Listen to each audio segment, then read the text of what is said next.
And so at some point in time, it's somebody else's turn. And now it's Luka's turn. Yep. And so because it's Luka's turn, you know, you could be playing with others, but you're playing with that brother who is a global iconic brand, who is good in terms of his numbers, even in the postseason. It's like him and Jordan only, what he does. And so when you look at it from that standpoint, it's hard to begrudge that. It's hard to have a problem with that. It's like, there's a new star in town. Stephen A. Smith talks about the LeBron James Lakers era ending. Check out what he had to say, and then I'll come back with my comments. Let's keep it Lakers centric. So Luka faces the franchise now. I think it's been well documented. Took him to a Backstreet Boys concert. I think that cemented his place as the face of the Lakers franchise. But you got LeBron, been there now, I believe, year 8, year 23 overall. Second team All-NBA last season. He deserved it. He got my vote, second team. I had him second team. But 6th in MVP voting. Had to opt into the final year of his contract for the first time in his career. So during Luka's extension press conference, Rob Pelinka had this to say about LeBron's future with the team. Pelinka said, if he had a chance to retire a Laker, that would be great. So personal feelings and opinions aside, but should LeBron feel disrespected by how the Lakers are treating him at this point? No, I don't think so. They got new blood. A cat that's going to be the face of their franchise for the next decade, where he's contemplating walking away from the game in the next year or two. Last time I checked, that's business. Secondly, facts. It's pretty hard to be insulted when you're being paid $52 million for 1 year's work. Exactly. LeBron feeling disrespected by the Lakers. It's all about entitlement, him controlling the narratives. It's all about the power that he wants and knowing that he's losing the power with the Lakers and in the NBA. You're about to be 41 years old. You got all the record-breaking stats, so salute to LeBron. You did great by stat padding. Good job. You made your money. You got $52 million. How does someone that's making $52 million in one season feel disrespected by a franchise, especially the Lakers? You won the bubble championship, so you did deliver a championship, even though it could be labeled as an asterisk, but still, he still got a ring. But it's time for LeBron James to go. The era of LeBron in LA is officially over. Luka signed that contract extension, and he's most likely going to sign a huge contract in the next 3 years, upwards to $400 million. The Luka era has started in LA. The LeBron era in LA has ended. LeBron should be thankful by the Lakers. They drafted Bronny. They traded for AD. They traded for Russell Westbrook. Pretty much whatever LeBron wanted up to this point, the Lakers have been delivering, and now everything goes through Luka. He's the new franchise player. So you ain't get over that. Number 3. No, don't get me wrong. He deserves more. He deserves more. If it was allowed, if he could get more, you know, with the CBA and all of that stuff, he should get more. Because what he means to the NBA from a box office perspective is undeniable. So I'm not throwing any shade in that regard. I'm just simply saying you still get $52 million. Number 3, let's call it what it is. You know, you won a championship in the bubble. Kyle Kuzma didn't have to be going after that. Alex Caruso didn't have to be going after that. Kentavious Caldwell-Pope and others didn't have to be going after that. We might look at them now and say, okay, that's passé. Certainly not in the case of Caruso, who just won the title in Oklahoma City. But we might look at other cats and be like, oh, you know what, so what, they're going. But in the immediate aftermath of that championship, you still needed those cats. Exactly. You wanted your boy Russell Westbrook. What did the Lakers do? They gave you your boy. You understand? You wanted coaches gone. What did they do? They got rid of them. You wanted coaches to arrive. What did they do? They acquiesced. They abided by your wishes. I'm not saying he was wrong to have those wishes. You know, you're the face of a franchise. You're the star. You damn right you should have some say. No question about it. So there's nothing wrong with that. But the point is they obliged.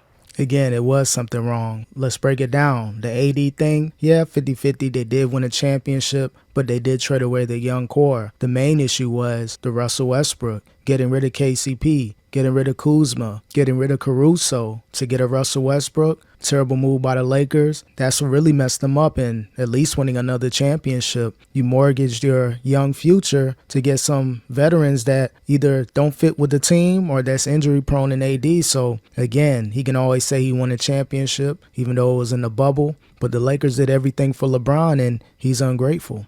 And so at some point in time, it's somebody else's turn. And now it's Luka's turn. Yep.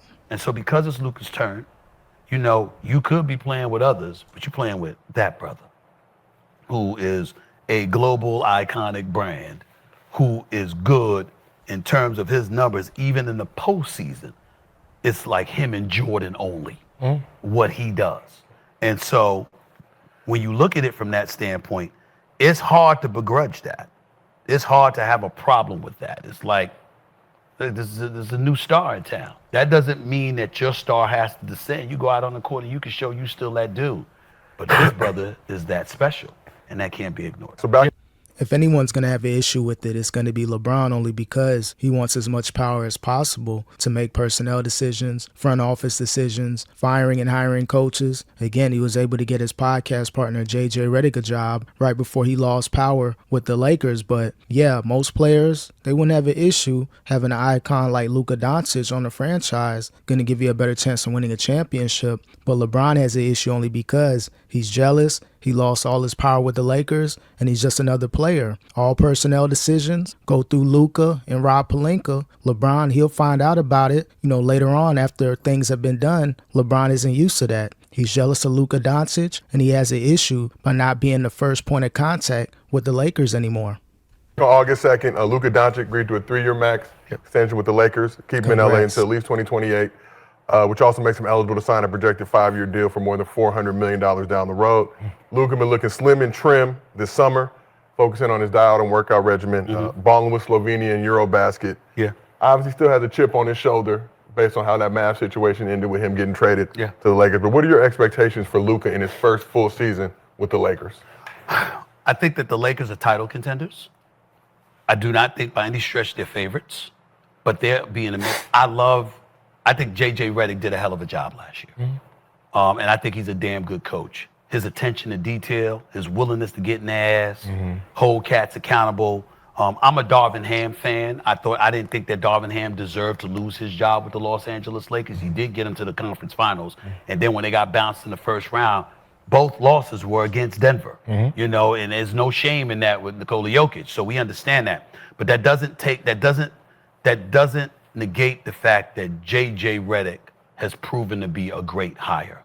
Yeah, J.J. being a great hire in the regular season maybe, but in the playoffs, for you to get destroyed by the Minnesota Timberwolves in the first round, that isn't a great hire. That's basically, he was great in the regular season, but he was a non-factor in the playoffs where coaches had to be able to play chess versus each other. Team versus team, who's going to make the greatest chess moves in order to win a series. J.J. Redick proved that once the game slows down and you're in a one-on-one matchup with the team from, up to 7 games, he proved that he's a novice. He proved that he should be coaching Little League. Yeah, if he was an assistant coach, maybe, but J.J. Redick, he showed that he's not ready to be a coach in the league because he folded in the playoffs. That brother can coach, we got a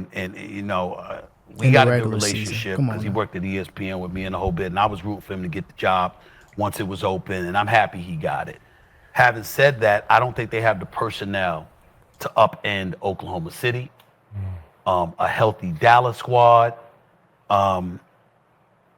Kevin Durant's in Houston now. I know.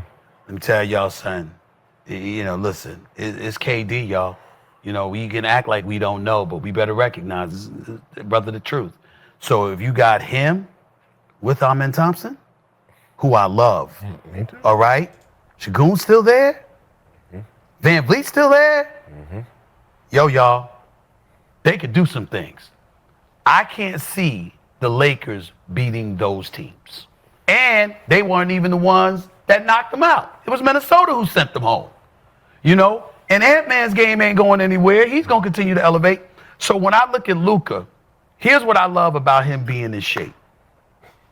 What I love about him being in shape is that, okay, so can we ask you to play some defense now?